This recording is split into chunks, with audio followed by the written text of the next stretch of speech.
تو آپ صبر کر لیں, کوشش کریں, اس کو بتائیں اور سمجھائیں کہ مجھے تانا نہ دیں اگر میرا جانور کمزور ہے. ہاں میری جتنی طاقت تھی الحمدللہ میں نے اپنی بساط کے مطابق جو میں قربانی دے سکتا تھا میں نے ارادہ بھی کیا, اور اللہ رب العزت کی توفیق سے. اور دعا یہ کرنی چاہیے کہ ہم جتنے بھی لوگ جو قربانی ادا کر رہے ہیں, قربان کا مطلب صرف یہ نہیں ہے کہ آپ نے اس کو کاٹ دیا اور وہ قربان ہو گیا. قربانی کا مطلب یہ ہے کہ اللہ کی بارگاہ میں اللہ اسے قبول کر لے, کیونکہ اللہ کی بارگاہ میں نہ اس کا گوشت پہنچتا ہے, قرآن کریم میں ہے لن ینال اللہ لحومها ولا دماؤها, ہرگز ان جانوروں کا نہ گوشت نہ خون نہ ہڈیاں کوئی شے بھی اللہ تک نہیں پہنچتی. کیا چیز پہنچتی ہے؟ ولکن ینال التقوی, جو تمہارے دل میں اللہ کی محبت ہے یہ پہنچتی ہے. سبحان اللہ. جو بندہ غریب ہے اپنی بساط کے مطابق جو بھی قربانی کر رہا ہے, جو امیر ہے اسے ایک دوسرے کے اوپر برتری نہ بنائے, کمتری نہ بنائے, اذیت اور تانا نہ بنائے. اسی سے تو یہ نیکی گناہ ہو جائے گی. ہم کر رہے تھے اللہ کے لیے اور جتانا شروع ہو گئے, مخلوق مقابلہ بازی آپس میں شروع کر دی. اور کیا ہمیں اتنا گمان ہے کہ ہم نے جو قربانی دے دی اللہ نے قبول کر لی؟ بندے کو تو ڈرنا چاہیے کہ کہیں ایسا نہ ہو کہ یہی قربانی اللہ رب العزت مجھے واپس لوٹا دے, مجھے تیری قربانی قبول نہیں. کیوں؟ اس لیے کہ تو تکبر میں لبریز ہے, بھرا ہوا ہے. قربانی کا مطلب تو یہی تھا کہ اپنے نفس کو کل کر, قتل کر, عاجزی اور انکساری, جھک. اور پھر اس کے بعد یہ کیا ہے کہ کیا اپنے قربانی کے بعد وہ سارے کا سارا گوشت اپنے گھر میں رکھنا؟ نہیں, اس کے 3 حصے ہیں. غریبوں کے لیے ہے, رشتہ داروں کے لیے ہے, حصوں پر بھی میں آؤں گی, ڈیٹیل کے ساتھ ہم اس پر بات کریں گے. کہ بڑی اچھا جو مین آپ نے پوائنٹ ریز کیا ہے وہ یہ ہے کہ ہم گوشت کو کوشش کرتے ہیں, بہت سے لوگ ایسے ہیں جو یہ کہتے ہیں کہ فریزرز کو بھر لینا چاہیے, 6 ماہ اس کو کھاتے رہتے ہیں. یہ تو ایک علیحدہ ٹاپک ہے, اس پر بھی ہم بات کریں گے. سب سے پہلے جیسے کہ ہم پروگرام کے آغاز میں بات کر رہے تھے کہ قربانی کی جاتی ہے عبادت کی نیت سے. یہ عبادت ہے, ہم نے کرنی ہے بینگ اے مسلم, صرف اتنی سی بات ہے. اس عبادت کو کرتے کرتے ہم جب نمود و نمائش پر آ جاتے ہیں, جب کمپیریزن کرنے لگتے ہیں, تو یقیناً وہ گناہ میں تبدیل ہو جاتی ہے, شیطان کے بہکاوے میں آ جاتے ہیں. یہاں تک بھی بات آپ کی سمجھ میں آئی. پروفیسر صاحب یہ بتائیے گا کہ جب جانور خریدا جاتا ہے تو یقیناً آپ اس کا دام بیپاری کے ساتھ سیٹ کرتے ہیں کہ اتنے کا نہیں اتنے کا ہونا چاہیے, جائز بات ہے, اچھی بات ہے. جب جانور خرید کے آپ گھر لے آتے ہیں اور اپنے گھر کے اندر یا باہر باندھتے ہیں تو اس ٹائم آپ کمپیریزن شروع کر دیتے ہیں ایک کا دوسرے کے ساتھ.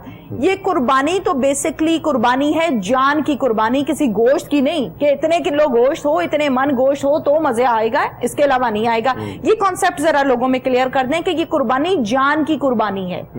جی, قرآن کریم نے بڑا زبردست واقعہ اللہ رب العزت نے خود اس کو بیان کیا. گویا اللہ پاک خود اس کو نریٹ کر رہا ہے. وہ کیا کہہ رہا ہے کہ قال یا بنی انی ارا فی المنام انی اذبحک, کہ اے میرے بیٹے اللہ کی خاطر میں نے خواب میں دیکھا کہ میں تجھے ذبح کر رہا ہوں. اصل تو فلسفہ قربانی کا وہاں سے ہے, بالکل بیس تو یہ ہے کہ لخت جگر, اتنا خوبصورت, اتنا پیارا, اتنا فرما بردار, ایک ہی بیٹا ہے اور اسی بیٹے کو اللہ کی بارگاہ میں اس کی رضا کے لیے ذبح کرنا ہے. تو بیٹے نے کیا کہا کہ انشاءاللہ من الصابرین, آپ کام کریں, مجھے آپ صبر کرنے والوں میں سے پائیں گے. اور پھر وہ اللہ کی رضا کی خاطر, کوئی ایسا نہیں ہوا ان کو 2-4 بندوں نے پکڑا ہو, وہ بھاگ رہے ہوں.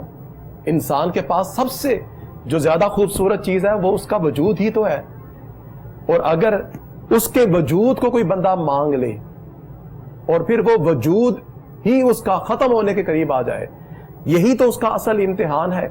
اب سلسلہ یہ ہے کہ یہ وجود جس نے دیا وہ رب ہے اور اسی نے مانگا ہے اور وہ مانگ رہا ہے, مگر انسان کو اپنے وجود سے محبت ہو جاتی ہے.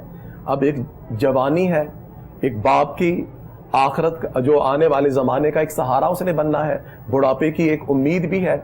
لوگ اپنے بچوں کو پالتے ہیں کہ بچے آنے والے زمانے میں ان کو سنبھالیں گے. ایسے ہی حضرت ابراہیم علیہ السلام نے جو چھری چلا دی تو کس کے گردن کے اوپر؟ حضرت اسماعیل کی گردن کے اوپر چلا دی.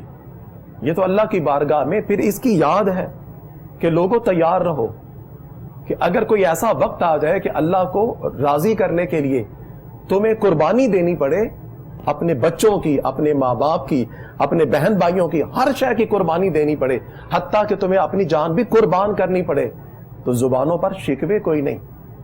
مومن تو وہ ہے, وہ یہ کہتا ہے انا للہ و انا الیہ راجعون. اسی نے پیدا کیا, اسی نے ہمیں زندگی کی ساری نعمتیں دی اور یہاں پر بھیجا, اور جب وہ چاہے وہ اعلان کرتا ہے سب کچھ چھوڑو اور میری بارگاہ کی طرف چلے آؤ, تو مومن تو راضی برضا ہوتا ہے. وہ کہتا ہے مولا ہم تیرے بندے, ہم تو تیری خاطر جیتے ہیں, تیری خاطر مرتے ہیں. اصل فلسفہ تو یہ ہے, بچوں کو بٹھا کر, بڑوں کو بٹھا کر اسی کو ڈسکس کرنا چاہیے. آج ہم اپنے بچوں کی وجہ سے چوری کی طرف چلے جاتے ہیں, اپنے بچوں کی وجہ سے رشوت کی طرف چلے جاتے ہیں, جائز اور ناجائز کی طرف چلے جاتے ہیں. تو بچوں کی وجہ سے اپنے ایمان کو مت بیچو, اپنے کریکٹر کو داؤ پہ مت لگاؤ, اپنے لیے جہنم مت خریدو, کیونکہ ہم اس دنیا میں آئے اور دنیا مسلسل ایک امتحان گاہ ہے. وہ کہتے ہیں نا اولاد بھی ایک امتحان ہے. انما اموالکم و اولادکم فتنہ, مال بھی اور اولاد بھی تمہارے لیے بہت بڑی آزمائش ہے. اتنی بڑی آزمائش ہے کہ انسان اسی اولاد کی خاطر اپنے لیے شاید چور نہ بنے, اولاد کے لیے بن جاتا ہے. اپنے لیے رشوت نہ لے, اولاد کے لیے, اپنے لیے برا نہ ہو, اولاد کے لیے برائی کا سوچنا شروع کر دیتا ہے. اپنے بچوں کو دیکھ کر وہ اپنے ایمان کا سودا کرنے کے قریب آ جاتا ہے. اور ویسے بھی غربت یہ انسان کو سب سے زیادہ مشکل میں ڈال دیتی ہے. اللہ پاک نے اس کے ذریعے یہ جو قربانی کا تصور ہے, اسی کو تو ہم نے ڈسکس کرنا ہے. اب اگر ہم اپنے بچوں کو یہ چیزیں اصل نہیں دیتے اور ان کی توجہ صرف ظاہری مقابلہ بازی میں ہے, اس میں قصوروار ہم بھی ہیں. ہمیں چاہیے ہم بھی ان چیزوں کو ڈسکس کریں اور اپنے بچوں کو بتائیں کہ کیسے اپنے رب کی ہر شے کے اوپر راضی رہنا چاہیے. مثلا اگر کوئی بچہ بیمار ہے تو وہ یہ شکوہ نہ کرے ہائے بیمار ہو گیا. اگر کوئی بچہ معذور ہے, کسی کا ایک بازو نہیں, تو یہ دیکھے اللہ پاک نے باقی ساری نعمتیں اسے عطا کر رکھی ہیں. اگر کسی کے پاس, بچے کے پاس بہت بہترین نعمتیں دنیا کی نہ سہیں, مگر یہ تو دیکھے کہ اللہ پاک نے اس کا پورا وجود صحیح سلامت دیا ہوا ہے. بالکل آپ نے ٹھیک کہا کہ ہر حال میں اللہ تعالیٰ کا شکر ادا کرنا چاہیے, جبکہ خدا نہ خواستہ ہم تھوڑے سے بیمار ہو جائیں, کوئی حادثہ آ جائے, کوئی ایکسیڈنٹ ہو جائے, کوئی اعضاء جسم کا کم ہو یا متاثر ہو جائے, تو ہم گلے شکوے کرنے لگ جاتے ہیں اور لمبی سوچنے لگتے ہیں کہ اب کیا بنے گا. یقیناً آپ کی بات درست ہے. پروفیسر محمد ناصر قیوم صاحب, یہ بتائیے قربانی کن کن لوگوں پر فرض ہے؟ جی, وہ صاحب نصاب لوگ جو مقروض نہیں ہے, جو عاقل اور بالغ ہیں, جن کے پاس اتنی رقم ہے کہ وہ آسانی سے اپنے گھر کے اخراجات, جو اپنے سارے ذمہ داریوں کو باقاعدہ طور پر پورا کرتے کرتے ان کے پاس اتنے پیسے ہیں کہ وہ کوئی بھی قربانی کا سستے سے سستا بھی جانور بھی اگر وہ خرید سکتے ہیں, اگر کوئی بھیڑ بکری خرید نہیں سکتے تو بڑے جانور کے اندر حصہ ڈال لیں. اصل چیز ہے تصور یہ نیت کہ انسان امیر یا غریب مال اور دولت کی وجہ سے نہیں ہوتا, انسان اپنے دل کی وجہ سے ہوتا ہے. اب بڑے بڑے امیر لوگ ہوتے ہیں اور بڑے بڑے امیر لوگ بھی, خوبصورت بات ہے, بڑے بڑے امیر لوگ بھی وہ اتنا زیادہ اس کے اوپر خرچ نہیں کرتے قربانی کے اوپر. وہ کہتے ہیں بس ٹھیک ہے, ہمیں جتنا گوشت چاہیے تھا, اب ان کی نیت گوشت کے لیے ہے, ہمیں جتنا جانور چاہیے تھا نہیں, صرف ہر بندے کو اس کی جو طاقت ہے اس کے مطابق اللہ پاک آزما رہا ہے. اور یہ غریب آدمی جس کو ہم ظاہری طور پر ہم یہ سمجھتے ہیں کہ اس کے پاس اگر 12-13 ہزار روپے ہیں اور بمشکل, اور اس کی نیت یہ ہے کہ میں یہ 12-13 ہزار روپے اپنے گھر کے پردے فرنیچر ان کے اوپر نہیں لگاؤں گا, میں اپنے رب کو راضی کرنے کے لیے قربانی کروں گا. تو اصل خوبصورت ترین چیز اللہ کو جو محبوب ہے, نیت المؤمن خیر من العمل, مومن کو جو نیت ہے اس کے عمل سے خوبصورت ترین چیز ہے. تو اللہ رب العزت یہ بتا رہا ہے کہ اے بندو اس قربانی کی طرف آگے بڑھو, اور قربانی کا جوش اور جذبہ ہونا چاہیے, کیونکہ ایک چیز یاد رکھیں, قربانی سے ہی اللہ کا قرب ہے. آپ قربانی سے ہی آپ اپنے گھروں کو بچاتے ہیں. ماں باپ اپنے بچوں کو زیادہ کھلانے کے لیے اپنی ذات کی قربانی دیتے ہیں, اپنی بھوک اور پیاس کی قربانی دیتے ہیں. وہ کہتے ہیں بیٹے ہمیں ضرورت نہیں, آپ کھا لو. وہ اپنے بچوں کو اپنی نعمتیں زیادہ بہتر دیتے ہیں, اور بچے بھی پھر اپنے ماں باپ سے زیادہ محبت کرتے ہیں. تو ایک سلسلہ قربت ہے, وصل ہے, جس نے جس کے قریب ہونا ہے اس کے لیے قربانی مست ہے. اور اچھی دوستی کے لیے بھی یہ لازم ہوتا ہے کہ دو دوست ہوں تو دو دوست آپس میں یوں بات کرتے ہیں, ایک کہتا ہے کیا کھانا ہے, دوسرا کہتا ہے جو تیری مرضی. تو ایسی دوستی ہوتی ہے جس کے اندر اگر اور یہی چیز تو کاٹتی جا رہی ہے، قربانی ختم ہو جائے تو سگے رشتے ٹوٹ جاتے ہیں، دوستی ٹوٹ جاتی ہے، محبتیں ٹوٹ جاتی ہیں، کوئی شے بھی مل نہیں سکتی، کوئی بیسک یونٹ بن نہیں سکتا جس کے اندر قربانی نہ ہو. اور اسی قربانی کو اللہ نے اپنے قرب کا ذریعہ بنایا ہے. اور اگر ہم یہ چاہتے ہیں کہ اپنے رب سے اپنی قربت کریں تو ہمیں اپنی جان کی قربانی کے لیے، اپنے مال کی قربانی کے لیے، ہر شے کی قربانی کے لیے اپنے رب کے حوالے سے ہم وقت تیار رہنا چاہیے. اگر رہیں گے تو اللہ کی قربت ملے گی. بالکل درست فرمایا. یہ بتائیے پروفیسر صاحب، قربانی کے حوالے سے کچھ ایک دو بڑے چھوٹے چھوٹے سے سوالات ہیں جو ہمارے معاشرے میں گردش کر رہے ہوتے ہیں، اور میں نے یہ کہہ دیا، میری بات پڑوسن نے سنی، پڑوسن نے اپنی فرینڈ کو بتا دی، اور پھر وہ ایک سرکل بن جاتا ہے. دین کیا کہتا ہے؟ پراپر اللہ کا حکم کیا ہے؟ یہ بتائیے. کہ ہمارے ہاں کہتے ہیں کہ جب آپ جانور کو ذبح کرتے ہیں تو اس کی جو چھری ہے جو اس کی گردن پر تکبیر کے ٹائم پھیری جاتی ہے، اگر وہ خود پھیری جائے تو زیادہ ثواب ملتا ہے. درست ہے؟ جی جی. اصل چیز کیا ہے کہ بندہ جو ہے، اب جانور کی قربانی تو ایک چیز ہے نا، انسان کی اگر اپنی گردن بھی کٹتی ہے اپنے رب کے لیے تو وہ ڈرے نہ. اصل چیز کیا ہے، ایک تو جذبہ کہاں ہے؟ ہاں، بچے جو اس جانور کو پالتے پالتے اس جانور سے محبت کرنا شروع کر دیتے ہیں، وہ صبح دوپہر شام وہ اپنے کھانے پینے کو بھول جاتے ہیں، جانور کے ساتھ ایک محبت کرتے ہیں. اور آپ دیکھتے ہیں جس دن جانور قربان ہو رہے تھے کئی بچے رو رہے ہوتے ہیں، وہ جھگڑا کر رہے ہوتے ہیں، میرے جانور کو قربان نہ کرو. اصل چیز تو یہی ہے کہ یہ چیز سکھانی ہے کہ بھائی بیٹے یہ تو جانور ہے، ہمیں تو اپنی جانوں کو بھی اپنے رب کی بارگاہ میں کٹوانے کے لیے تیار رہنا چاہیے. اور سب سے بہترین قربانی حضور سرکار دو عالم صلی اللہ علیہ وسلم خود اپنے جانوروں کو خود ذبح کیا کرتے تھے. اور ایک بڑی خوبصورت بات ہے کہ سرکار دو عالم صلی اللہ علیہ وسلم کے سامنے لائن اپ ہوتے سارے جانور، بڑے بڑے اونٹ. ہمارے ہاں چھوٹا سا جانور ہوتا ہے، اس کو بڑی مشکل کے ساتھ لوگ جو ہے وہ ذبح کرتے ہیں اور ان کے اوپر دائیں بائیں اس کو جکڑا جاتا ہے. حضور کی بارگاہ میں جانور آتے خود بخود لیٹ جاتے. اللہ اکبر. سرکار دو عالم صلی اللہ علیہ وسلم جب ان کو ذبح کرتے تو کسی ایک جانور نے بھی اپنی جان کو بچانے کے لیے کوئی بھاگا نہیں ہے. کہاں نبی کی شان. تو سرکار دو عالم صلی اللہ علیہ وسلم کے سامنے آتے، گویا وہ اپنے مقدر کے اوپر راضی ہوتے اور خوش ہوتے کہ حضور آپ کے مقدس ہاتھوں سے ہمیں قربان کیا جا رہا ہے اور اللہ کی رضا کے لیے. تو سرکار دو عالم صلی اللہ علیہ وسلم اپنی ذات کے لیے قربانی کرتے تھے، اس کے ساتھ ساتھ سرکار دو عالم صلی اللہ علیہ وسلم ایک قربانی کرتے تھے اس امت کے غرباء کے حوالے سے. اس امت کے اندر جو غریب لوگ ہیں، کیا محبت ہے امت کے ساتھ. اس امت کے جو غریب لوگ ہیں وہ کتنے خوش نصیب ہیں جن امیر لوگوں نے قربانی کر دی. اللہ سب کی قبول کرے، آمین. مگر غریبوں کے لیے کون کر چکے ہیں؟ نبی پاک صلی اللہ علیہ وسلم. اور ایسا کیسے ہو سکتا ہے کہ حضور کوئی عمل کریں اور اللہ کی بارگاہ میں قبول نہ ہو؟ ممکن ہی نہیں. اس لیے نیت اور جذبہ ہونا چاہیے ہر غریب کے اندر کہ اے اللہ میرے پاس پاور، طاقت، مال، دولت نہ صحیح، جذبہ ہے، جب تو دے گا مولا میں بھی جانور خریدوں گا اور قربان کروں گا. اور اگر بالفرض نہیں کر سکتا تو اسے مطمئن ہونا چاہیے کہ محمد مصطفیٰ نے اسے فراموش نہیں کیا. بالکل. اور حضور نے اپنی امت کے غرباء کو باقاعدہ طور پر قربانی کے جانور میں حصہ دیا، شامل کیا. بالکل ٹھیک ہے. یہ بتائیے پروفیسر محمد ناصر قیوم صاحب، قربانی کے جانور پر ہاتھ پھیرنا کیسا ہے؟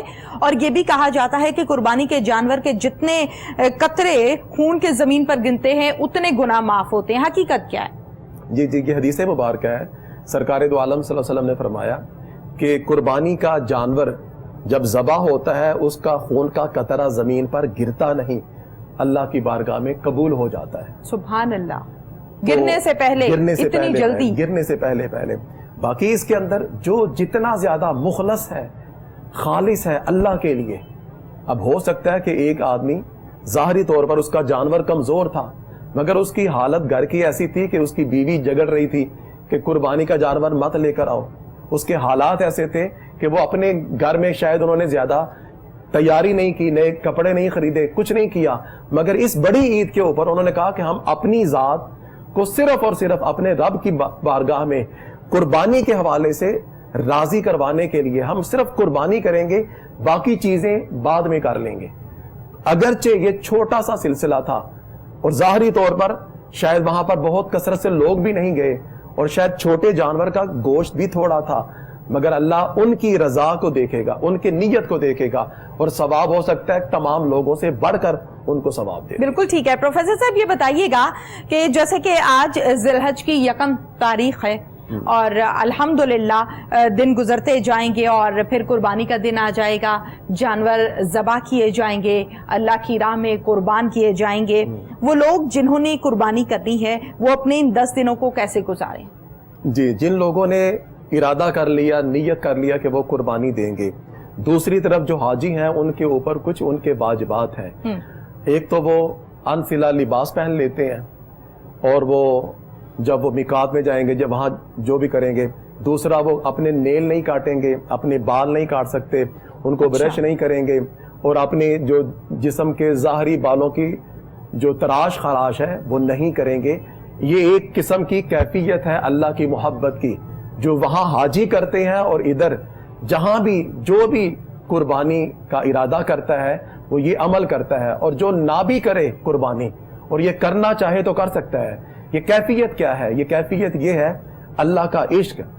دیکھیں دنیا کے عشق کے اندر بھی کچھ لوگ مجنوں بن جاتے ہیں اور ان کا حلیہ بھی ایسا ہو جاتا ہے. اللہ کہتا ہے کہ لوگوں, حقیقی عشق تو میرا ہے, حقیقی محبت تو میری ہے, آؤ مجنوں بن جاؤ. ان 10 دنوں کے اندر سرکار دو عالم صلی اللہ علیہ وسلم اور تمام صحابہ, ایک تو 9 اور 10 ذی الحج کا روزہ, اور اس کے علاوہ اس سے پہلے لبیک اللہم لبیک جو چلے گئے وہ تو پڑھیں گے, یہ تلبیس سے کہتے ہیں. جی بالکل. جو نہیں جا سکے تو وہ یہی ادھر ہی اپنے گلی محلے میں مکان میں بیٹھ کر یہ کہیں گے مولا میں بھی لبیک کہتا ہوں مگر ابھی میرے پاس کرایہ نہیں, طاقت نہیں, وسائل نہیں, دل میں محبت ہے, ارادہ ہے. اس لیے کہ اللہ رب العزت یہ چاہتا ہے دنیا میں جب انسان محبت کرتا ہے تو اس شے کے قریب جانا چاہتا ہے. تو اسی محبت کے اسی سلسلے کو اللہ رب العزت نے حج میں رکھا ہوا ہے. فرمایا وَلِلَّهِ عَلَى النَّاسِ حِجُّ الْبَيْتِ, تمام لوگوں کے اوپر ہے کہ وہ اللہ کے گھر کا ارادہ کریں.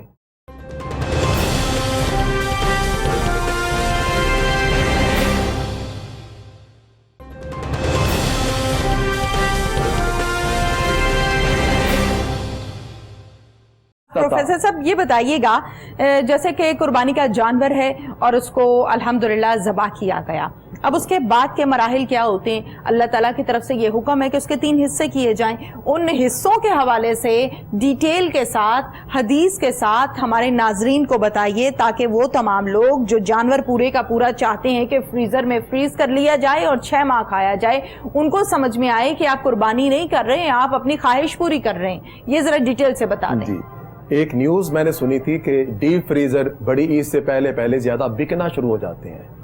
ڈیپ فریزر کا مطلب کیا ہوتا ہے کہ اس کے اندر ماشاءاللہ سارا کچھ آپ جمع کر سکتے ہیں. جیسا کہ پہلے بھی آپ نے فرمایا کہ 6 مہینے لوگ گوشت جمع کر کے سٹاک کر کے کھاتے رہتے ہیں.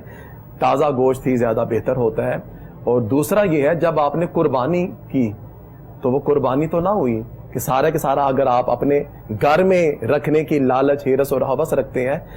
قربانی کا مطلب یہ ہوتا ہے کہ وہ جو صاحب استطاعت سارا سال الحمدللہ اللہ کی نعمتیں کثرت سے کھاتے رہتے ہیں, اب ان لوگوں نے انہی نعمت کو, اب مٹن ہر روز بندہ نہیں کھا سکتا, بکرا نہیں کھا سکتا, اور پاکستان کے لاکھوں نے کروڑوں لوگ ایسے ہیں جن کا فوڈ پورا نہیں ہو رہا, کھانا پینا پورا نہیں ہو رہا. اس قسم کے لوگوں کو اس بڑی عید کے اوپر یہ ایک تمنا ہوتی ہے کہ آج ہمارے گھروں کے اندر بہتر گوشت آئے گا جس کا سارا سال ہم نے سوچا ہوا تھا, الحمدللہ امید اور آس ہوتی ہے پوری ہوگی. اور پھر وہ دعائیں دیتے ہیں. 3 حصے ہیں. سرکار دو عالم صلی اللہ علیہ وسلم کے زمانے کے اندر 2 مرتبہ ایسا ہوا. ایک مرتبہ یہ ہوا کہ سرکار دو عالم صلی اللہ علیہ وسلم نے جب لوگوں میں تنگی تھی فرمایا 3 دن سے زیادہ گوشت مت رکھو, جب تنگی تھی تاکہ تمام لوگوں تک وہ گوشت پہنچے. جب خوشحالی آ گئی تو فرمایا گوشت گھر میں بھی رکھو اور جتنی مرضی دیر رکھو اور لوگوں کے اندر بھی تقسیم کرو. اور اگر کوئی خاندان بڑا ہے, اگر وہ یہ چاہتے ہیں کہ ایک حصہ ہم اپنے گھر کا مزید اپنے پاس رکھ لیں, کیونکہ فیملی ہمارے پاس آ رہی ہے, تو 2 حصے بھی بندہ رکھ سکتا ہے.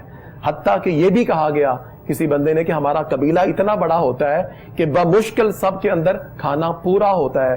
حضور نے فرمایا سارا ہی گوشت اپنے گھر میں رکھ لو, کیونکہ قبیلے کے سینکڑوں لوگ آتے تھے تو ان کے لیے الگ کا قانون ہے, مگر جو اصل قانون ہے وہ یہی ہے کہ 3 حصے, ایک اپنے لیے, ایک خاندان کے لوگوں کے لیے, دوسرے مانگنے والے لوگوں کے لیے. اور ہمیں ان مانگنے والے لوگوں کو نہیں دینا چاہیے جو کثرت سے بار بار ہر گھر سے جو جبرن لے کے جا رہے ہیں, جو تنگ کر کے اذیت دے کے, جن کی اذیت سے بچنے کے لیے آپ ان کو دیتے ہیں. آپ خود جائیں, جو بیچارے خوددار ہیں, گھروں میں بیٹھے ہوئے ہیں, جو سوالی نہیں بنتے, جن کے گھروں کے اندر شاید آج بھی سبزیاں پک رہی ہوں, آج بھی ان کے گھروں کے اندر کوئی نہ کوئی سادہ کھانا پک رہا ہو, وہ سوالی نہیں بنتے. اصل میں ان لوگوں کو تلاش کرنا چاہیے اور ان کے گھروں میں جا کے ان کو بلانا چاہیے, ان کے گھروں میں باعزت طریقے سے پہنچانا چاہیے, نیکی کرتے ہوئے کچھ محنت کرنی چاہیے. بالکل ٹھیک ہے, تاکہ وہ نیکی صحیح طرح سے کی جائے اور اس کے صحیح طرح سے عبادت بھی ہو اور صحیح طرح سے ثواب بھی ملے. اچھا, فلسفہ حج, قربانی پر تو ہم نے بات کر لی ہے. پروفیسر محمد ناصر قیوم صاحب, فلسفہ حج کیا ہے؟ جی, فلسفہ حج میں نے ابھی تھوڑی سی اس کے اوپر ہلکی سی آغاز کیا تھا. وہ یہ کہ جب انسان کسی شے سے محبت کرتا ہے تو اس کی طرف سفر کرتا ہے. کسی کو وادیاں بڑی اچھی لگتی ہیں, کسی کو کوئی اپنا دوست, کسی کو اپنے خاندان کے لوگ, کوئی کراچی میں ہے, کوئی پنڈی میں ہے, تو ایک دوسرے کے قریب جاتے ہیں. یہ ساری چیزیں کیا شو کرتی ہیں؟ ان کو ان سے محبت ہے, ان کو وادیوں سے محبت ہے, کسی کو ورلڈ ٹور بڑا پسند ہوتا ہے. تو اللہ رب العزت ایک تماشا دیکھ رہا ہے بندوں کا کہ بندے ساری محبتوں کی طرف جا رہے ہیں. یہ ساری چیزیں کس نے دی؟ اللہ نے دی. تو اللہ رب العزت کہتا ہے کہ اے بندے, اب میں دیکھ رہا ہوں کہ کیا تیرے دل میں ارمان ہے کہ تو کبھی میری محبت کا سفر بھی کرے. اب اللہ سے ملاقات, اللہ کی قربت کا ایک راستہ حج ہے. سبحان اے بندے, جیسے تو نے ساری محبتیں کی اور میں چپ رہا, اور اگر کوئی بندہ ایسا ہے جس نے حج نہ کیا, اگر جا سکتا تھا, تو حدیث مبارکہ کے اندر آتا ہے فَلْيَمُتْ نَصْرَانِيًّا أَوْ يَهُودِيًّا أَوْ نَصْرَانِيًّا. اب وہ مر جائے, چاہے وہ یہودی ہو کر یا عیسائی ہو کر, اللہ کو اس کی پرواہ نہیں. جو حج کی طرف نہیں آتا, اللہ نے اسے طاقت بھی دی, مال بھی دیا, فرصت بھی دی, صحت اور سلامتی بھی دی, وہ حج کر سکتا تھا, اس نے نیت ہی نہیں بنائی. اللہ پاک فرماتا کہ ایسا مومن, کیا مومن, یہ تو یہودی اور عیسائی کی طرح ہے. ایک مومن کے مرنے کے بعد اللہ رب العزت اس کی قبر کے اندر اہتمام کرواتا ہے. وہ فرماتا ہے کہ یہ بندہ سب کچھ چھوڑ چھاڑ کے قبر میں میرے پاس آ رہا ہے. اے بندے, اے فرشتوں, اس کی قبر کو ڈیکوریٹ کر دو, اس کو یہاں پر کھانے پینے لباس میں کسی شے کی کوئی تنگی نہ ہو. قبر کے اندر, قبر کے اندر. یہ اس بندے کے لیے ہے جو بندہ مومن مرتا ہے, جس کے دل میں حج کی نیت ہوتی ہے. ایک ہے حج کی نیت, ارادہ, دوسرا جس کے پاس طاقت ہے اور نہ کرے. جو نہیں کرتا تو یہودی اور عیسائی کی طرح مرا. اس کا مطلب یہ ہے جب یہودی اور عیسائی مرتا ہے تو اللہ کی بارگاہ میں ان کے لیے کوئی اہتمام نہیں ہوتا. یعنی پروفیسر صاحب, آپ کا کہنے کا یہ مطلب ہے کہ جس شخص کے پاس پیسے ہیں, حیثیت ہے, اور اس کے باوجود اس کا ذہن حج یا عمرے کی جانب نہ جائے, تو وہ جب مرے گا تو وہ یہودی کے طور پر مرے گا. جی, حضور نے یہ, اور یہ بڑے سخت الفاظ ہیں, اور قرآن کریم میں ہے ومن کافرا, جس نے انکار کیا میری بارگاہ میں حج کرنے سے, ومن کافر فإن اللہ غنی, بے شک اللہ بے پرواہ ہے, اللہ کو تم سے کچھ نہیں لینا, اللہ تمہیں دے گا. حج پر تم جاؤ, بندہ یہ سمجھتا ہے کہ میرا مال خرچ ہو جائے گا, لاکھوں لگیں گے, اتنے دن پیچھے میرا کاروبار بند رہے گا, یہ ہو جائے گا, وہ ہو جائے گا. جس رب نے جب تو بالکل کچھ نہ تھا تیرے پاس, وہ تجھے اتنا کچھ دے دیا, اس کی محبت میں نکل تو صحیح. اور حج کے حوالے سے احادیث مبارکہ کے اندر آتا ہے کہ حج کرو, رزق میں اضافہ ہوتا ہے, رزق میں برکت ہوتی ہے, اللہ تمہاری عزت میں, مال میں, جان میں, ہر شے میں اللہ پاک اضافہ کرتا ہے, برکت دیتا ہے. ایمان اگر اپنے رب کے اوپر ہے تو بندے کو تو مومن بن کر اپنے رب کی محبت کا سفر کرنا چاہیے. تو فلسفہ حج اللہ کی محبت کا سفر ہے, ارادہ ہے. اور پھر اللہ رب العزت دو انسلی جو چادریں ہیں جنہیں ہم احرام کہتے ہیں, وہ سفید کپڑے, سفید ہی کپڑے میں انسان جو ہے وہ قبر میں اتارا جاتا ہے, اس دنیا سے جاتا ہے. جی, اور یہ سفید لباس کا مطلب یہ ہے کہ مجھے اپنے لباس کی پرواہ نہیں, اور یہ میرا لباس کس کو پسند ہے؟ اللہ کو. احرام جسے کہا جاتا ہے, جسے کہتے ہیں. اور پھر اس کے بعد کیا کہتا ہے؟ لبیک اللہم لبیک، اے اللہ میں حاضر، مجھے میرے کاروبار نے پکڑ لیا تھا، میں ادھر حاضر تھا، میں ابھی بیوی بچوں کی طرف حاضر تھا، میں اپنی دنیا میں گم تھا، مجھے یاد آ گیا سب کچھ جو کچھ نعمت ملی تو نے عطا کی۔ اگر ان میں اتنی محبت ہے تو جو دینے والا ہے اس سے سب سے بڑھ کر کیوں نہ کریں؟ یہ اللہ کی محبت ہمارے اوپر واجب ہے، فرض ہے کہ اللہ کے ساتھ محبت کرتے کرتے ہم بھی اس کے مجنو بن کر دو انسلی چادریں پہن کر ہم اللہ کی بارگاہ کی طرف لبیک اللہم لبیک، جیسے کلاس کے اندر بچے حاضری بولتے ہیں کہ میں حاضر ہوں، جسے تلبیہ بھی کہا جاتا ہے، تلبیہ کہا جاتا ہے۔ اور پھر اس کے بعد اس کی طرف بندہ روانہ ہوتا ہے، اور اس میں پھر بڑے خوبصورت مناظر ہیں۔ اور مناظر کیا ہے؟ آپ یعنی کہ اگر صفا اور مروہ کو دیکھیں، صفا اور مروہ میں بی بی ہاجرہ بھاگتی ہیں، عقل کیا کہتی ہے؟ عقل کہتی ہے کہ ہاجرہ آپ نے صفا سے مروہ دونوں چوٹیوں کا سفر کیا، عقل کہتی ہے پانی نہیں اور ادھر ہی موت ہے۔ عقل مایوس کرتی ہے۔ بی بی ہاجرہ کی محبت جو اپنے رب کے ساتھ تھی وہ کیا کہتی ہے؟ وہ کہتی ہے مر جاؤں گی مگر اپنے رب کی رحمت سے مایوس نہیں ہوں گی۔ وہ چکر پہ چکر کاٹ رہی ہیں، اور لکھنے والوں نے لکھا کہ وہ چکر لگاتے لگاتے وہ جان دے بھی دیتی مگر اپنے رب کی رحمت سے مایوس نہ ہوتی۔ 7ویں چکر کے اوپر رب کائنات نے حضرت اسماعیل کے پاؤں کی ٹھوکر سے کائنات کا سب سے بہترین پانی آب زمزم عطا کیا، جس کو بھوک لگے وہ پیے، کوئی بیماری ہو وہ پی لے، شفا ہوتی ہے۔ اور کائنات کے اندر اس سے خوبصورت، اس سے بہتر، اس سے طاقتور اور منرل سے اور تازہ فریش واٹر کہیں نہیں ہے۔ بالکل، اس کا ٹیسٹ ہی اور ہے، ٹیسٹ ہی کچھ اور ہے۔ بالکل ٹھیک ہے۔ اب اللہ پاک نے یہ جو حج کے اندر یہ بھی ایک لازمہ رکھا ہوا ہے، واجب رکھا ہوا ہے، یہ کس کی محبت ہے؟ بی بی ہاجرہ کی اپنے رب کے ساتھ محبت۔ بالکل آپ نے ٹھیک کہا۔ حج کے بنیادی احکامات کے حوالے سے جیسے کہ ہم بات کر رہے ہیں، تلبیہ کا آپ نے بتایا، احرام باندھنے کے حوالے سے آپ نے بتایا، صفا مروہ کے حوالے سے آپ نے بتایا، میدان مینا میں قربانی کا واقعہ بیان کریں۔ جی، میدان مینا کے اندر گھر سے نکلتے ہوئے جیسے ہی اپنے بیٹے سے کہا کہ میں آپ کو اپنے رب کی بارگاہ میں قربان کرنے کے لیے لے کر جا رہا ہوں، اور بیوی سے کہا کہ اس کو تیار کرو اور ایسا تیار کرو کہ اس سے پہلے کبھی اتنا سنوارا اور سجایا نہ ہو۔ بیوی بھی خاموش تھی، صرف اتنا پوچھا کہ کہاں جا رہے ہیں؟ کہا کہ اللہ کی رضا کی طرف سفر کر رہے ہیں۔ تو بیوی نے زیادہ بحث مباحثہ نہیں کیا۔ اس کا مطلب کیا ہوتا ہے کہ جتنا ذہین آدمی وہ ہوتا ہے جو بحث اور مباحثے میں نہیں الجھتا، اور بحث اور مباحثے میں الجھنے والے کبھی کبھار اصل شے سے محروم ہو جاتے ہیں۔ صحیح۔ اب وہ چلے گئے تو گھر میں شیطان آیا، اور شیطان نے کہا کہ یہ بیٹا ذبح ہونے کے لیے جا رہا ہے، روک اس کو۔ تو بی بی ہاجرہ نے اس شیطان سے کہا کہ ایسا کیوں کریں گے؟ یہ کہا کہ کہتے ہیں کہ رب کا حکم ہے۔ تو 7 کنکریاں ماری اس کو، کہا کہ اگر رب کا حکم ہے تو میں روکنے والی کون ہوتی ہوں؟ اللہ ہی نے بیٹا دیا، اللہ نے مانگا، تو ہم کیوں درمیان میں روڑے اٹکائیں اور اللہ کا شکر ادا کریں گے؟ اللہ نے ہم سے ہمارا بیٹا مانگا، بیٹے تو کئی لوگوں کے پاس ہیں، اللہ کو ہمارا بیٹا پسند آ گیا۔ اگر وہ قربان کر رہے ہیں ابراہیم علیہ السلام تو اس کو بگانے کے لیے 7 کنکر مارے۔ اب حاجی یہ عمل کرتے ہیں۔ پھر اس کے بعد اسماعیل کے پاس آیا یہی شیطان، اس نے کہا کہ تیری جوانی ابھی تو آغاز ہونے والا ہے، تو نے دنیا دیکھی نہیں، کائنات کے اندر سب سے بہترین زندگی کا سفر یہ ہوتا ہے، تیرا باپ تجھے ابھی قتل کر دے گا، بھاگ جا، نکل جا، تیری زندگی ختم ہو جائے گی۔ اور اس نے کہا کہ کیوں؟ کہا کہ تیرا باپ کہتا ہے کہ اس کے رب کا حکم ہے۔ اس کو بھی حضرت اسماعیل نے 7 کنکریاں ماری، اور اسی طرح حضرت ابراہیم کے پاس بھی آیا، تیرا بیٹا ہے، تیرا سہارا ہے، تیرا اثاثہ ہے، تیرے بڑھاپے کے اندر تجھے کام آئے گا۔ تو کہا کہ نہیں، میں اپنے رب کی رضا کے اوپر اپنی گردن چکا چکا ہوں، اور اس کو بھی 7 کنکریاں لگی۔ اب اسی میدان مینا کے اندر جب سارے کے سارے حاجی وہاں پہنچ جاتے ہیں تو اسی قربانی کو ادا کرتے کرتے وہاں لاکھوں کی تعداد میں جو جانور قربان کیے جا رہے ہیں، تو ہم نے ان کے گوشت کی طرف نہیں جانا، ہم نے حضرت ابراہیم علیہ السلام کے واقعہ کی طرف جانا ہے کہ اللہ رب العزت کی بارگاہ میں انہوں نے اپنا بیٹا اپنے رب کو راضی کرنے کے لیے اس کے گلے کے اوپر جو چھری تھی وہ چلا دی۔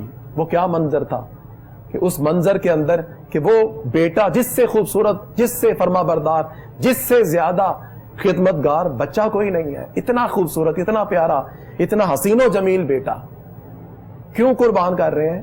یا اللہ تو راضی. بس اصل جو فلسفہ ہے وہ یہ ہے قربانی کا. جب آپ جانور قربان کریں گے, جب لوگ جانور قربان کریں گے تو دل اور دماغ میں یہ چیز لائیں. ہم تو پریشان ہو جاتے ہیں, ہمارے بچوں کے اوپر کوئی چھوٹی موٹی چیز آ جائے ہم اپنے رب کے ساتھ جھگڑا شروع کر دیتے ہیں.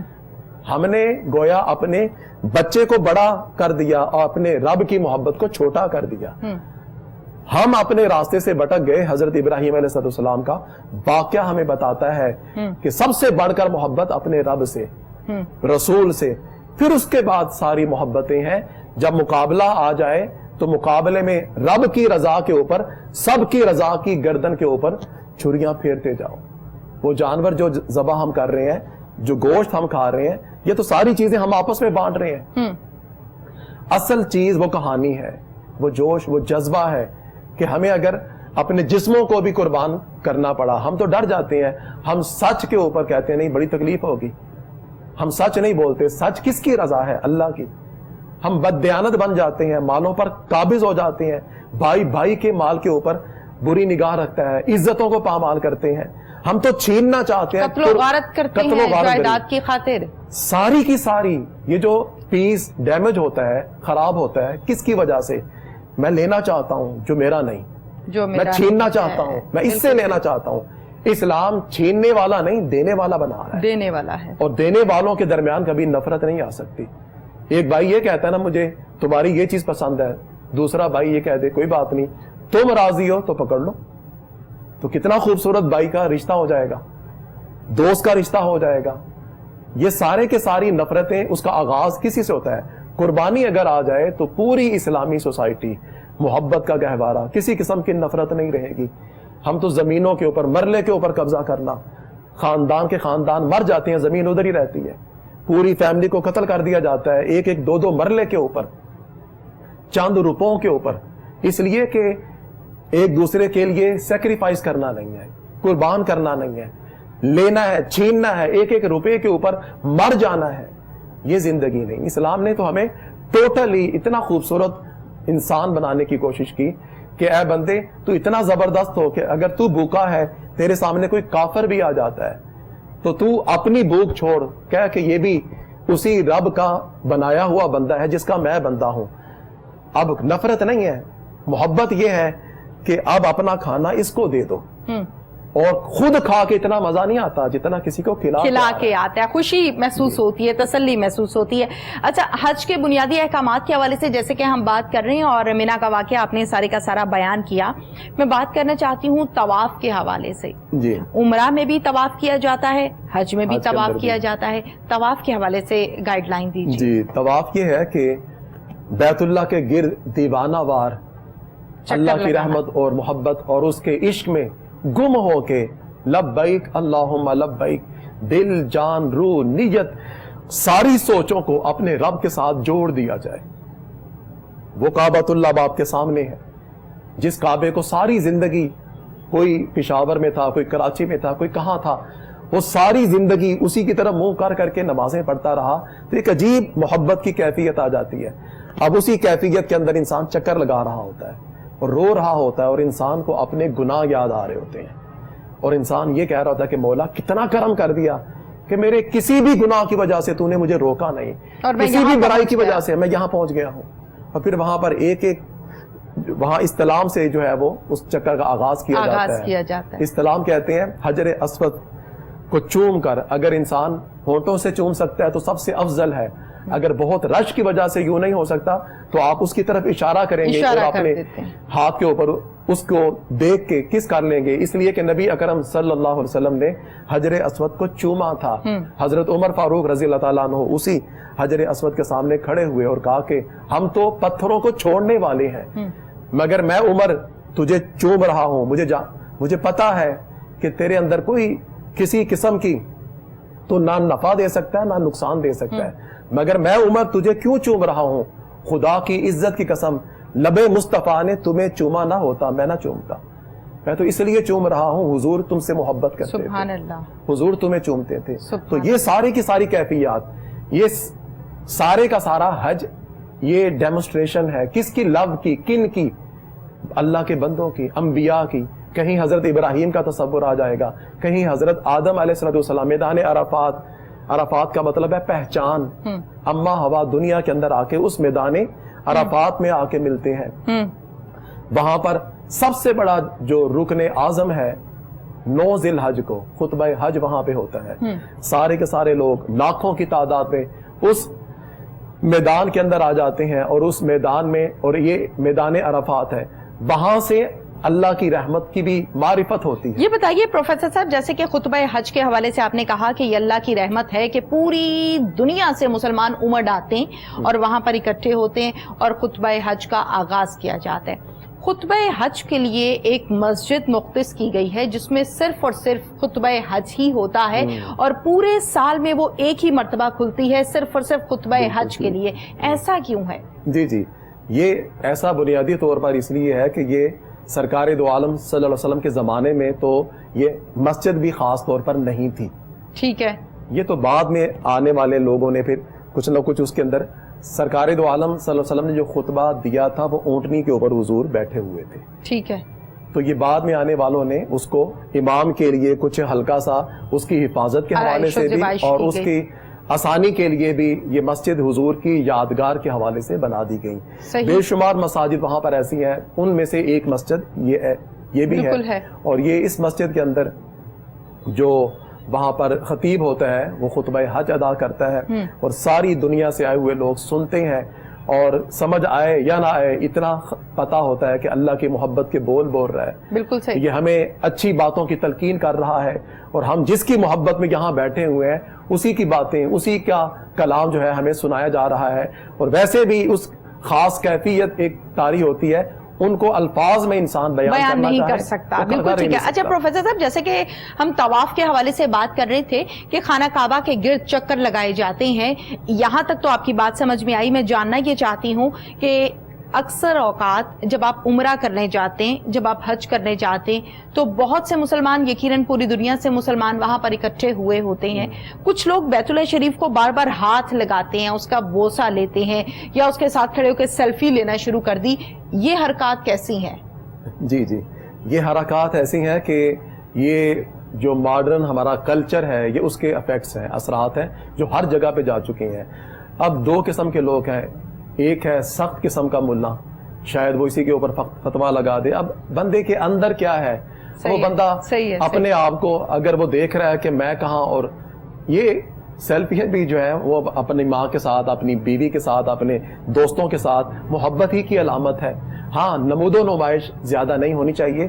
ایک بندہ حیرت سے، چلے چھوڑیں سیلفی کے ٹاپک کو چھوڑیں، آپ یہ بتائیں کہ یہ ہاتھ لگانا، بوسہ لینا، یا اکثر اوقات ایسے ٹچ کر کے اپنے باڈی پہ، اپنی فزیک پہ لگاتے ہیں کہ اللہ تعالیٰ اسے شفا دیتے، یہ درست ہے، جائز ہے؟ بالکل درست ہے. دیکھیں، یہ اللہ کی قربت کا جو مقام ہے وہ یہ ہے، اور اس کے ساتھ ہے حجر اسود ہے. حجر اسود کیا ہے؟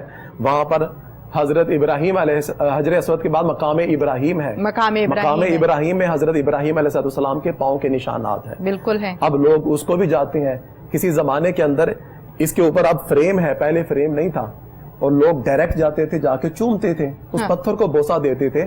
حضرت یہ قربتیں ہیں، یہ قربتیں ہیں. جیسے ہم لوگ اپنے اگر قبرستان جاتے ہیں، سجدہ نہیں کرنا چاہیے قبروں کو. اگر کوئی اپنی ماں کی، اپنے باپ کی، اپنے پیر و مرشد کی قبر کو چومتا ہے تو یہ محبت کا اظہار ہے، علامت محبت ہے. ہاں، سجدہ حرام ہے.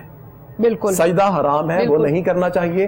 جو چیزیں جائز ہیں وہ ہوتی ہیں. اچھا یہ بتائیے پروفیسر صاحب کہ جس طرح سے خانہ کعبہ کے گرد چکر لگائے جاتے ہیں، اسی دوران جب آپ چکر لگا لیتے ہیں تو بیت اللہ شریف کے قریب بالکل ایک مقام ایسا ہے جہاں پر آپ 2 نفل بھی پڑھیں تو یہ کہا جاتا ہے کہ آپ بخشائیں، آپ کو بہت ثواب ملتا ہے. اس مقام کے حوالے سے بتائیں. وہ ہے مقام ابراہیم. قرآن کریم میں ہے وَاتَّخِذُوا مِن مَّقَامِ إِبْرَاهِيمَ مُصَلًّى، کہ اے لوگو تم میرے اس گھر کے قریب آ گئے ہو. اور ہر بندے کی یہ چاہت ہوتی ہے کہ میں اب وہاں سجدہ کروں کہ جو سب سے زیادہ مجھے اپنے رب کے قریب کر دے. صحیح. اللہ پاک نے فرمایا اب اپنا مصلی کس کو بنا لو؟ مقام ابراہیم کو. ٹھیک ہے. جو بندہ جتنا زیادہ مقام ابراہیم کے قریب ہو کر سجدہ کرے گا وہ اپنے رب کے قریب ہوگا، کیونکہ یہ اللہ پاک نے قرآن کریم میں حکم دیا وَاتَّخِذُوا مِن مَّقَامِ إِبْرَاهِيمَ مُصَلًّى. تو حج کرتے کرتے طواف جو ہم کر چکے اور اس کے 7 چکر لگائے، پھر اس کے بعد مقام ابراہیم کے قریب جا کر 2 نفل ادا کرتے ہیں، اور پھر نفل ادا کرتے ہوئے پھر ایک بالہانہ محبت ہوتی ہے، اور یہ وہ مقام ہے جس مقام پر کھڑے ہو کر حضرت ابراہیم علیہ السلام نے اللہ سے اللہ کی محبت کو طلب کیا تھا۔ وہ کیسے؟ اللہ نے کہا کہ تو آپ نے میرا گھر بنایا ہے، مزدوری مانگے، انہوں نے اور چیزیں بھی مانگی کہ میرے گھر کو آباد کر، یہ جو ہم نے بنایا ہے یہاں دنیا بھر کا رزق پہنچا دے، اسے یہاں پر آنے والے زمانے میں اس کو آبادی عطا فرما، رونق یہاں پر بخش دے۔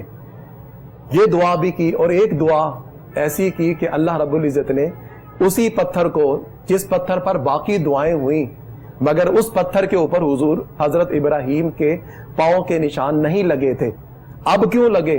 اس لیے کہ انہوں نے کہا کہ ربنا وبعث فیہم رسولا، اے اللہ وہ جو تیرا پیارا محبوب ہے محمد مصطفیٰ صلی اللہ علیہ وسلم، میری نسل میں مجھے وہ عطا فرما کہ میں یہ کہوں کہ محمد میری نسل میں سے ہے، اور قیامت کے دن میں پہچانا جاؤں، جانا جاؤں کہ میں محمد کا بابا ہوں۔ اللہ کو یہ جو حضرت ابراہیم کا عشق ہے یہ اتنا محبوب ہوا، اسی پتھر کو حکم دیا کہ پتھر تیرے اوپر کسی کا نشان تو نہیں لگتا، مگر یہ لمحے بڑے خوبصورت ہیں، ابراہیم مجھ سے میری محبت مانگ رہا ہے اور اس کو یادگار بنا دے۔ اب ابراہیم علیہ السلام کے پاؤں کے نشانات جو لگے ہوئے تھے، اب اہل عرب پہچانتے کیسے تھے کہ یہ کس کی نسل سے ہے؟ وہ پاؤں کو دیکھا کرتے، پاؤں کے نشانات کو، پاؤں کو دیکھا کرتے تھے کہ واقعی یہ اس کی نسل سے ہے کہ نہیں۔ صحیح۔ شکلوں میں کچھ چینجنگ ہو جاتی ہے مگر پاؤں تقریباً قریب رہتے ہیں۔ تو جیسے ہی لوگوں نے جا کے دیکھا مقام ابراہیم کو، کہا کہ اے محمد صلی اللہ علیہ وسلم، آپ واقعتاً حضرت ابراہیم کی دعا ہے، اور حضور خود فرمایا کرتے تھے کہ انا دعوت ابی ابراہیم، میں اپنے ابراہیم کی، حضرت ابراہیم علیہ السلام کی میں دعا ہوں۔ حضور اکثر یہ فرمایا کرتے تھے، اور یہ سارے کے سارے جو مقام، اسی طرح اگر آپ یہ کرنے کے بعد اگر آپ چلے جاتے ہیں صفا اور مروہ کے اندر تو بی بی ہاجرہ ہے، ان کی اللہ کے ساتھ عشق کی ایک کیفیت ہے وہ نظر آتی ہے۔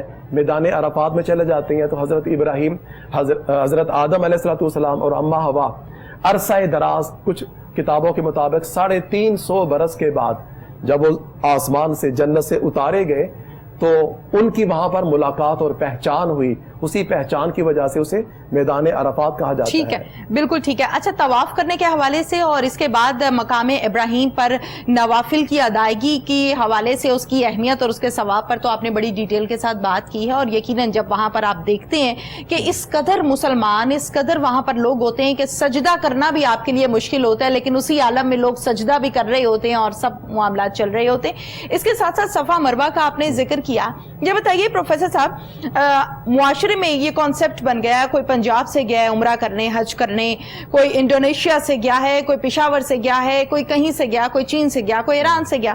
اب جو لوگ وہاں پر ادا کر کے آتے ہیں عمرہ یا حج، تو وہ صفا مروہ کے حوالے سے یہ کہتے ہیں کہ صفا اور مروہ کی پہاڑیوں کا جو ایک فاصلہ ہے وہ تو یقیناً ہے، صفا اور مروہ کی جو پہاڑیاں ہیں اس کی رنگت جو ہے وہ سیاہ ہو رہی ہے، اور کچھ لوگوں کا یہ کہنا ہے کہ اس کی رنگت کا سیاہ ہونا بالکل ایسے ہی ہے کہ جو وہاں پر آتا ہے، وہاں سے ہو کر جاتا ہے، صفا مروہ کی ادائیگی کرتا ہے، اس سے اس کے گناہ جھڑتے ہیں، اور ان گناہوں کی وجہ سے وہ پہاڑی کا رنگ سیاہ ہو رہا ہے۔ حقیقت ہے صفا اور مروہ کے ساتھ ساتھ میں جوڑ دیتا ہوں حجر اسود کو، کالے پتھر کو۔ جی یہ حجر اسود نہیں تھا، حجر ابیض تھا، یہ جنت سے اترا ہوا پتھر ہے، اور اس کی نورانیت، لائٹ اس قدر زیادہ تھی کہ جو سارے کا سارا حرم پاک ہے وہاں تک اس کی لائٹ پہنچتی تھی۔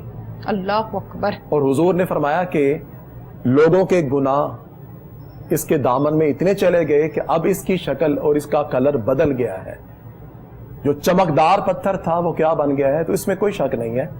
ہاں، صفا اور مروہ کی پہاڑیوں کے جو اس وقت صرف 2 ہلکے سے علامتی انہوں نے پہاڑ تھوڑے سے چھوڑ دیے، باقی تو سارے کے سارا انہوں نے ماربل لگا دیا ہے۔ بالکل۔ اور اس کے اوپر اگر یہ بدل رہی ہے تو ان چیزوں کے اوپر اگر ہم اپنی طرف سے کوئی چیز اندازاً کہنا چاہیں تو کسی کو روکا نہیں جا سکتا، جو مرضی بات کہتے ہیں، ریئلٹی یہ نہیں ہے۔ ٹھیک ہے. ریالٹی اگر یہ ہوتی تو آپ کو کس جگہ پہ ہو، کون سا کس قدم کے اوپر کتنا ثواب اور کتنے گناہ آپ کے در رہے ہیں آپ کو کوئی خبر نہیں ہے. بالکل آپ نے اور صفا اور مروہ اور درمیان میں تو سارے کا سارا ماربل ہے، اور بڑا خوبصورت ماربل ہے، وہاں پر مسلسل صفائی ہوتی رہتی ہے، لوگ درمیان میں جی ظاہر سارا وہ فل ایئر کنڈیشنڈ ہے، اور ان لوگوں نے سینٹرل اے سی انہوں نے سارا کا سارا وہ کر دیا ہے. تو حاجیوں کے لیے اس کے اندر کچھ لوگوں کے مطابق پرانا جو ہے وہ بحال ہونا چاہیے تھا تاکہ کچھ چوبن رہتی، یہ ہوتا وہ ہوتا. بہرحال یہ زمانے کے ساتھ ایسا ہے کہ کچھ نہ کچھ اس کی جو نشانی ہے انہوں نے چھوڑی ہوئی ہے. تو اب لوگ جاتے ہیں اور پھر یہ تصور ہوتا ہے کہ یہاں پر فلاں فلاں صحابہ کے فلاں فلاں. بالکل ٹھیک ہے، بالکل صحیح. اس کے ساتھ ساتھ حج کے بنیادی احکامات میں کنکریاں مارنا یقیناً بہت ضروری ہے، ماری جاتی ہیں، اس کی اہمیت کے حوالے سے بتائیں. جی کنکریاں مارنا، جو وہاں پر 3 علامتی شیطانوں کے وہاں پر پلرز بنے ہوئے ہیں. بالکل. اب تو تقریباً 3-4 منزلیں بنا دی گئی ہیں کیونکہ وہاں پر رش کی وجہ سے عموماً لوگ وہاں پر اکٹھے ہو جاتے تھے اور ازدحام کبھی کبھار ایک دوسرے کے اوپر نیچے اور پھر وہاں پر اموات ہوتی تھیں. تو اس کو بہتر کرنے کے لیے انہوں نے 3 وہاں پر منزلیں 3 یا 4 منزلیں بنا دی ہیں. تو ساتھ کنکریاں اس کو مارنا اصل میں شیطان کو مارنے کی نیت ہونی چاہیے.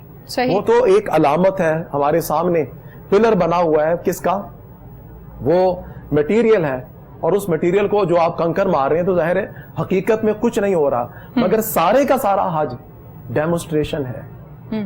کہیں اگر آپ طواف کر رہے ہیں تو آپ کے دل اور دماغ میں کیا آ رہا ہے کہ گناہگار اپنے، یہ ایسا ہی ہے کہ کسی بندے کو راضی کرنے کے لیے کوئی بندہ اس کے گرد چکر لگانا شروع کر دیتا ہے، بندہ کہتا ہے یار منہ ادھر کرتا ہے وہ ادھر آ جاتا ہے، بندہ منہ ادھر کرتا ہے وہ ادھر آ جاتا ہے. صحیح. طواف اپنے رب کی رحمت کو راضی کرنے کا نام ہے کہ مولا میں ایسا نہیں ہوں جیسا مجھے ہونا چاہیے تھا، میں برا ہو گیا ہوں، مگر میں جاؤں تو جاؤں کدھر جاؤں، میں تیرا ہی بندہ ہوں اور تیرے ہی بارگاہ میں مغفرت اور بخشش لینے کے لیے آؤں گا. اور حدیث مبارکہ کے اندر آتا ہے کہ جس نے حج کیا اور اس کے بعد کوئی فسق و فجور نہ کیا وہ ایسا ہی ہوگا جیسے پہلے دن کا بیبی ہوتا ہے، بالکل پاک اور صاف ہوتا ہے، بخشایا. جی. مگر شرط یہ ہے کہ وہ حاجی بننے کے بعد حج کے معاملات کو اپنی زندگی کا عمل اور معمول بنا لے. ہم اگر اپنی دکانوں کے اوپر لکھ دیں حاجی صاحب کی ہٹی یا دکان، اور نیچے اگر ہم ساری کی ساری چیزیں جو چیز بیچ رہے ہیں وہ ساری غلط کر رہے ہو تو یہ بات درست نہیں ہے. ایک اور چیز جو بڑی خوبصورت ہے وہ آخری ضرور کرنا چاہوں گا، وہ یہ کہ اگر آپ حج کرتے ہیں اور حج کرتے ہوئے پرانا تصور یہ تھا کہ آپ کوئی کاروبار نہ کریں، آپ کاروبار کے لیے تو نہیں گئے ہوئے، بالکل، تو آپ اللہ کے لیے گئے ہوئے ہیں. لوگ جاتے ہیں سونا خریدتے ہیں، کمپیوٹر خرید لیتے ہیں، فلاں چیز خرید لیتے ہیں، کپڑا بڑا زبردست ہے، بالخصوص سونا خرید لیتے ہیں. تو اب آپ کے دل اور دماغ میں کیا ہے کہ کیا تجارت کرنی چاہیے کہ نہیں؟ اس کے حوالے سے قرآن نے کیا کہا، جب آپ حج ادا کر چکے ہو، لیس علیکم جناح ان تبتغوا فضلا من ربکم، تم پر کوئی گناہ نہیں، تم حج کر چکے، اب جاؤ جا کے تجارت بھی کر لو. یہ اسلام سے پہلے مکے میں لوگ تجارت سے روکتے تھے. صحیح، بالکل صحیح. اسلام میں اتنی وسعت ہے، اسلام نے کہا کہ کوئی اگر بزنس کرنے والا یہاں پر آ کے دین کا فائدہ تو اٹھا چکا، اگر دنیاوی فائدے مال اور دولت کسی کو خالص کھانے پینے کی چیزیں یا سونا یا کوئی چیزیں ملتی ہیں تو یہ بھی خرید لو اگر تم خوش ہوتے ہو اپنی دنیا کے حوالے سے. اچھا یہ بتائیے، آپ نے جیسے کہ گناہوں کی معافی کے حوالے سے کہا کہ جو حج ادا کر دیتا ہے تو وہ اس طرح سے ہوتا ہے جیسے پہلے دن کا بچہ، یعنی گناہوں سے پاک. اس میں گناہ کبیرہ اور صغیرہ دونوں آ جاتے ہیں؟ ایک آپ چیز دیکھیں کہ دونوں آ جاتے ہیں، گناہ کبیرہ بھی آ جاتے ہیں، گناہ صغیرہ بھی آ جاتے ہیں، مگر کچھ چیزوں کے حوالے سے معاملات کا کلیئر ہونا بڑا ضروری ہوتا ہے. آپ کو پتہ ہے جب لوگ حج کے لیے جا رہے ہوتے ہیں تو کیا کرتے ہیں، اپنے تمام دوستوں کے پاس جاتے ہیں، رشتہ داروں کے پاس جاتے ہیں اور ایک فکرہ بول رہے ہوتے ہیں میں اپنے رب کی بارگاہ میں معافی مانگنے جا رہا ہوں، یار میں نے تم سے اگر کوئی غلطی تو مجھے معاف کرو. یہ کیوں کرتے ہیں؟ اس لیے کہ بندہ معاف نہیں کرے گا، رب معاف نہیں کرے گا. ہمیں جہاں جہاں ممکن ہو جن جن جگہوں کے اوپر، ہاں اگر بالفرض میں نے کسی کا مال لیا ہوا ہے، حرام کا مال میرے پاس ہے اور میں اپنے رب کو خوش کرنے کے لیے حرام کا مال لے کر جا رہا ہوں، تو ادھر بھی میں نے بندے کو ناراض کیا ہوا ہے